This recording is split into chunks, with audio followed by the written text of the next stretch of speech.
in the pocket here, wanting Hodge to win a one-on-one against Schofield. Puopolo got a high tackle, back to Hodge. That's a goal, I think. It is. Hodge has done it from nowhere. Inverted have done it. The first team in the 18-team competition to go back to back to back. They're three Peters. Collingwood by a point. Lockyer brings it in. Ryder sandwich between two pies. Back of the Packers, Winderlich. Quick handball to Hocking. Back to Lovett Murray. He goes short. It's a mark to Zaharakis. Zaharakis has kicked the goal. The Bombers are in front of the G. You are now listening to the Molten Fantasy Sports Podcast. Good morning, good afternoon, good evening, whatever time you are listening to us. This is the Molten Fantasy Sport Podcast. I'm your host, Rob Kennedy, the Supercoach Hawk, sitting here with my co-host, the big horse, Mickie Dell. How are you, my friend? Ladies and gentlemen, boys and girls, children of all ages, I am the big horse. And today we have a treat for our subscribers, our viewers, our people that have just tuned in. We have some Supercoach royalty here at the moment, Robbie. Mate, we tell them we keep bringing them the good ones, and we haven't failed. We keep finding them, or they keep finding us. However it happens, we've got them on here, mate. Absolutely. So below, I want our viewers, our listeners, our subscribers to meet Stewie McSweyn, owner of Team McSweyn, who is currently sitting 8th in the whole of the AFL Supercoach world. He's come on to share his team, to have a bit of a chat about why he's picked certain players, where he's looking to go with his team, and hopefully help our subscribers move forward in order to try and improve your rankings or even maybe win the $1,000 each week, because 8th overall, he's pretty close to the 50 grand already, Robbie. Absolutely. I'm sure he's worked out how he's already going to spend it. Welcome to the show, Stewie. No, I appreciate it. Thanks for having me. I'm on, boys. I've heard a lot about the show, so excited to be on. It is our pleasure. Absolutely our pleasure. I'm going to ask one question straight off the bat before I throw. Now, you did tell, I have seen your team. And it's very impressive, and I'm excited to see where we're going to go next. You did say you didn't take very long to put it together. Is that also accounted for the boringness of the name? Yeah, so that's just the name I've used the last couple of years. I use it for my fantasy basketball team as well. So I kind of just copied off how they do it in NBA with team LeBron and stuff. So just chucked up the Team McSweyn. So nothing crazy about the name. So maybe if I have a good year, I might change it next year, but we'll see how it goes. Mate, don't change a good thing. Don't change a good thing ever. Absolutely. Absolutely. Now, Mickie, tell us a little bit about the history of how you two have sort of connected and how we've got him here. And then I'll let you pepper him with a couple of questions before we show people his team, and we'll talk people through it at the same time. Yeah, so for our viewers at home, Stewie and I have met through a league, a Moneyball league that we're currently in together. We're currently sitting top 80 in Australia with our league, with Stewie definitely propping us up towards the top of that. I guess just for our viewers at home, Stewie, let's just give them a bit of an idea. Have you played footy growing up? Like, what's your knowledge of AFL, and like how closely do you follow footy? And I guess more importantly, who do you support? Yeah, so I played footy until I was 15, probably about 14 or 15, and then I focused way more on athletics from that point on. But I'm a massive Saints fan, so I tune in every season. I pretty much watch every game, whether I'm overseas for probably the second half of the season. I'm generally overseas, so I kind of get up early, watch the Saints games, and not pay too much focus to the other ones. But when I'm in Australia, I'm watching every game and love getting down to the AFL as well and getting to games live. What do you do overseas? Is that with your athletics? So just for tracks, I'm actually a middle distance runner. So I run 1,500 meters. So I kind of go over and do the European season each year. And then other than that, just in Australia, floating around, going to the footy and stuff. So it's not a bad lifestyle. Can I just say, like, obviously you must be watching the footy a bit more than you have been for a while with the way the Saints are going. But for everyone watching, they might be able to see what I'm talking about. But for everyone listening, I'm getting a Nick Riewoldt mixed with Isaac Heaney type vibe. Absolutely. Right here. I don't know. Has anyone given you that sort of mixture, mate? The hair, the blonde, the looks. I don't know. Is get a bit of a vibe. Maybe not the mixture, but but as a Saints man, definitely take the Nick Riewoldt. Obviously, he was one of my idols when I was growing up. So I'll cop that on the chin.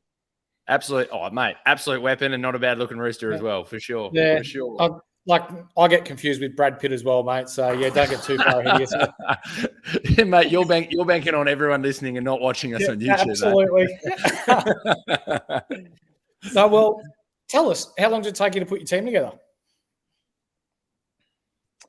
So yeah, probably maybe the last couple of days, really. I probably had an idea from previous seasons' plays that I was thinking of maybe bringing in, but I hadn't really paid too much attention to the preseason form or anything. I kind of, probably 2 days out, got my general team together and then kind of made a few adaptations once I saw the lineups, where people were starting, kind of worked out little things like who might be taking kick-ins, whether they're starting on the bench, whether they're named as a follower, and just, a few little things to tweak it maybe the day before.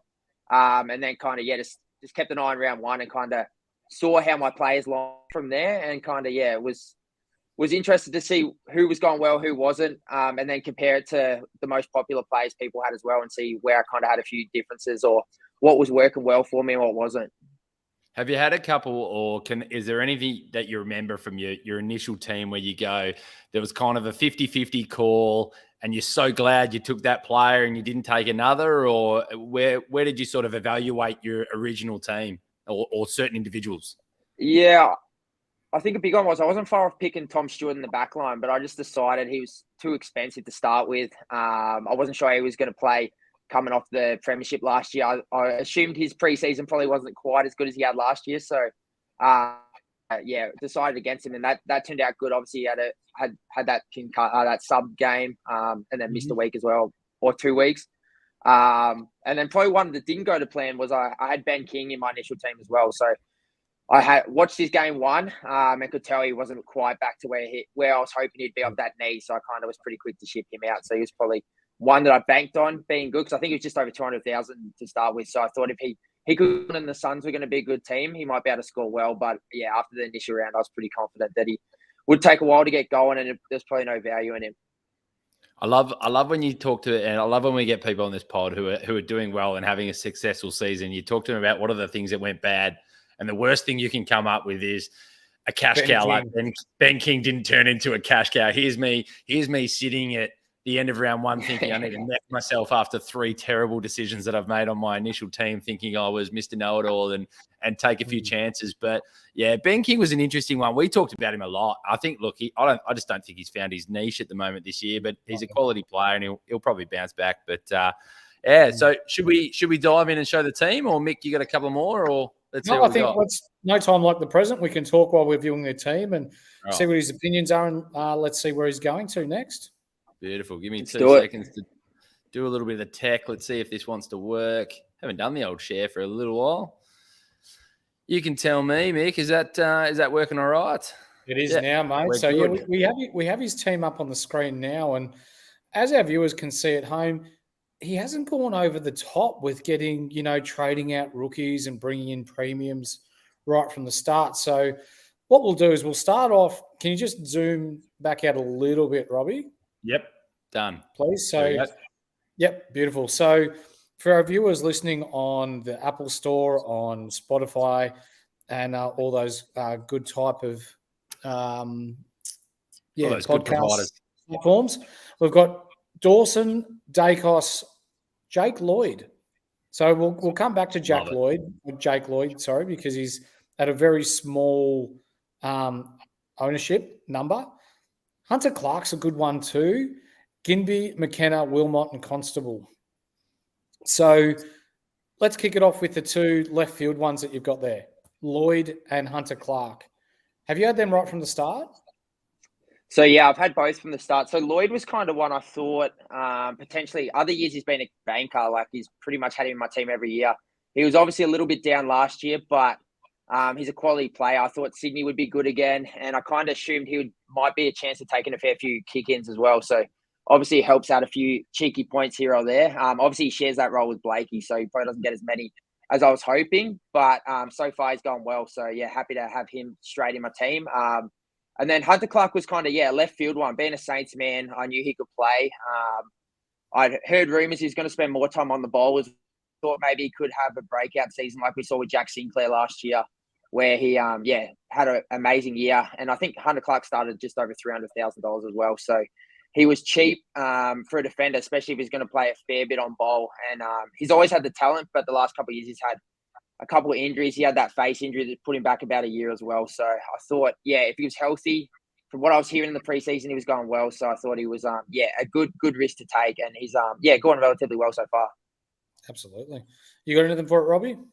My only one is with Dawson in the corner. So when you talked about Tommy Stewart not being that pick at the last minute, did you go to Dawson or was it Doherty and then you've had to make a move towards Dawson, or was Dawson being the first pick? Yeah, so it was probably a toss-up between Stewart and Dawson. I kind of, decided to go with Dawson purely because I thought he'd play more on the ball. I was like, and as a captain, I thought he'd be pretty good for Adelaide as well. He generally scores pretty well because he's clean disposal, and I thought he'd play, a lot more mid-time with his scoring. And I wasn't kind of sure what role Stewart would be in this year, whether it would be the same as the previous year. So I was kind of going to wait on Stewart, hope he would drop a little bit and maybe swap him out once I had a few of the rookies go up a bit and can kind of bank some cash to try and turn one of them into hopefully Stewart. So hopefully that might be an option in a couple of weeks where if Stewart can go down a little bit, it would be nice and maybe I can look to bring him in. Great shout. I think I love the Jake Lloyd call. I've been talking about him a lot lately. I was tossing and turning with a Will Day or Jake Lloyd when I was moving Doherty on, or Doherty went to Dawson. I had to move Angus Brayshaw or Bailey Dale. They had to go, and I was nearly going to go Jake Lloyd. He's not the Supercoach pig that he was, and as you say, Blakey's probably been the reason that he's not having the massive scores, but he's still getting that. He's been over 100 every game, which have been so consistent. So it looks good. We'll move on to his mids, Mick. Yep. So we've got 4 well-established pigs of years gone by to start with. Clayton Oliver, Lachie Neale, McRae from the Western Bulldogs, Tommy Mitchell from Collingwood. And then I like the Will Setterfield pick. Hopper, Ashcroft, Phillips. Then riding the pine is Philippou, Chesser, Hewland. Have you had your midfield from the start, or have you managed to trade some in, or how have you worked the midfield, mate? Yeah, so I've had I initially started with Oliver, Neale, McRae, Mitchell. They were kind of my bank picks. The first 2 rounds I got on Setterfield before he went up in price. I kind of was able to see the role he was playing. He was getting a lot of ball. Obviously, Essendon were using him in the midfield. And the thing about Setterfield, I also like that he tackled a lot. So even if he wasn't getting a lot of the pill, I feel like he still could score well because I think he was getting, most games anywhere between 6 to 9 tackles. So I thought there was definitely room for him to not only go up, but maybe potentially get close to being a keeper towards the end if he had a massive breakout year. So, traded him in the 3rd round and then, brought Hopper in before his 3rd game. I think he was averaging just under 90 at that point for 340 grand for a guy who obviously was really good in the midfield at GWS. And I thought he'd get a playing for Richmond. In a pretty strong club. So I thought he could average anywhere up 100 plus by the end of the season and maybe be a keeper the whole way. So for 330 or 340 grand, I thought I've got to get him in and sit tight with him. So other than that, I've had everyone pretty much from the start. I knew Philippou was a good player, so I knew following the Saints he was going to be a starter. I'd heard good things about Will Phillips, and then obviously Ashcroft was a pretty obvious pick based on how much he dominated in the Pracky matches. I got anything, Rob, or can we move on to the rucks, mate? I think it's pretty straightforward there. I mean, there's nothing crazy there. My only question would be, where'd your head get to with Neale when he didn't quite start out of the bank that you wanted him to? I know we had a couple of people that have been on here that had been in the top 1% that ended up moving Neale on. Has anyone there come into your thoughts of moving, or you've been comfortable with them all? I think Neale never really even crossed. I knew he would come good. He's good to watch if you've got him in your team because he'll find a way to get some cheap posies. So I knew it was going to happen. If it didn't happen the first couple of rounds, he was going to find a way to get involved in the game. So, I knew if I ever traded him out, it would be a week or 2 away from him having a big one. So I was happy just sitting tight. He wasn't scoring badly anyway. I think he was averaging just over 100 before the 176. So, I was like, I'm better off trying to trade a different spot and just think that he'll average hopefully at least 110 plus by the end of the year. So, sit tight with him and wait for his form to change.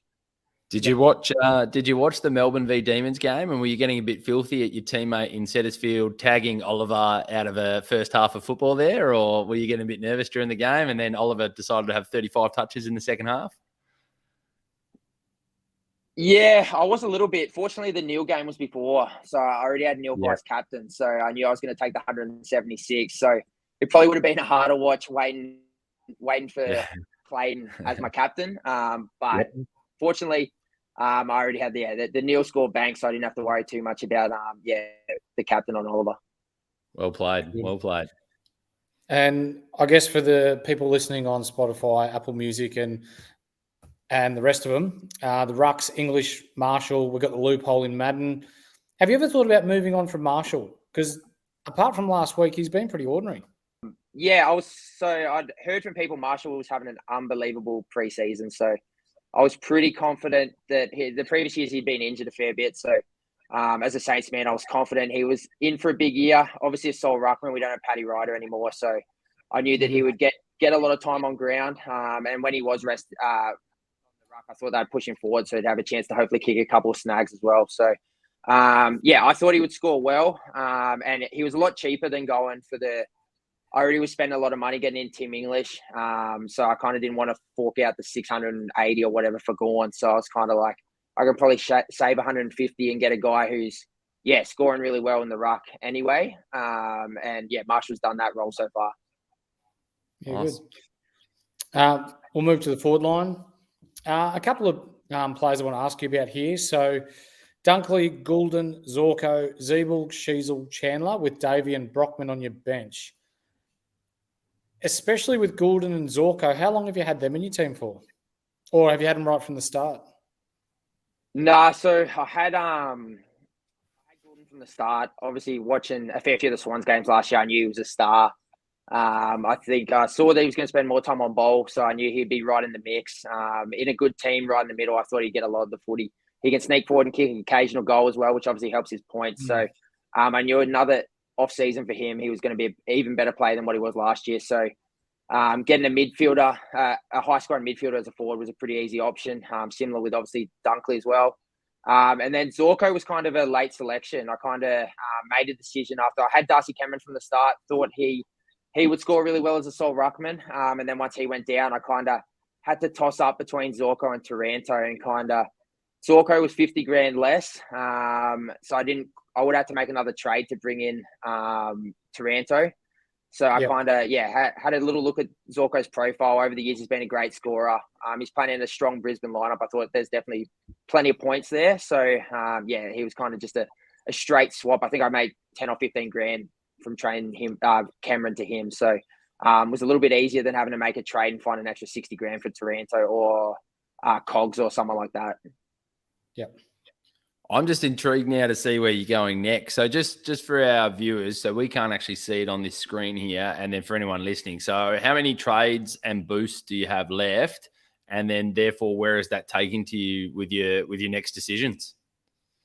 Yeah, so I've got the 4 boosts left. I've got $7,900 in the kitty at the moment, and then I've got the 30 trades left. So decide how I'm going to use the trades. Obviously, there's not too many rookies at the moment on the bubble or anything, so I'm not sure. I was kind of looking at the break-evens for Wilmot's break-evens low, Philippu's still low, Phillips is low, Chandler's is low. So the kind of those guys, those who have already made a bit of money, I might hopefully let sit for another week or two, pick up some more money, and then kind of look for a few downgrade targets to try and find some money. Because, I think for me, I obviously want to lift that spot Chandler's in at the moment, obviously try and upgrade to a more of a premium target. I kind of want to, try and get another midfielder in, whether I keep Ashcroft for the whole season, depending how he's going or not. But obviously the spot Phillips in, I kind of want to upgrade. So, and then finally McKenna and Gibney, I can't see lasting the whole season. So I kind of got to, find some money, whether that's downgrading a few of the rookies over the next couple of weeks to try and look for more of those targets, whether it's, as we mentioned, the Jack Sinclairs or the Tom Stewarts, depending on their prices and how they fit in with downgrading the kind of the mid-range players over at the moment. Yeah, nice. I mean, I'm looking at, you're in a really good spot. I mean, you're in a good place. I'm sort of looking at that going, I feel your back line is obviously slightly weaker, especially if you look at the bottom line compared to your bottom line of your forwards. But then you've obviously got the ability to throw either Zeeble or Sheasel into that back line to strengthen it up with whatever moves that you make. Is there a thought process there for you, especially it's nearly a blessing in disguise with Will Day getting suspended for 2 weeks? Like, would that be a possible move for like a Hunter Clark? You're not having to spend too much. It's maybe about 80K, and then you go from someone who's averaging 74 to bring in someone that's averaging 101, or where's your mind taking to you where you sort of want to build and upgrade? Yeah, definitely. I think obviously Will Day's an option. It's just, I would love to bring in as I said, a Tom Stewart or something as well, Sinclair. But yeah, as you said, it's just a money thing as well, whether I can kind of get enough money from downgrading a few, like whether the Philippou, obviously Davey and stuff probably haven't made quite enough to get anything there. And I'm kind of waiting for a few good rookies to come through. Obviously there's not too many on the bubble at the moment. So I think this week I might actually sit on my trades and just see how the next round go from there, depending if obviously Sheasel might be out. And yeah, once the full teams are named, we'll kind of work how I'm looking from there. So Sheasel's in. He's all good and named unless he's a late out. So did you ever have Cam McKenzie, or did you drop him last week when he was named sub? Sorry, I didn't have him at the start. Yeah, okay. Yeah, cool. I'm just trying to have a look. Right. I'm trying to have a look. Mate, I mean, I'm not one to give you any feedback. The team looks great. I mean, you've got some obvious sort of like little primos, like you said, Tom Stewart, whether you find him or Sinclair. I mean, Sinclair's at good value. Hopefully he finds a way to sort of maybe explode up to where he was. Yeah, I don't know. Your thoughts, Mick?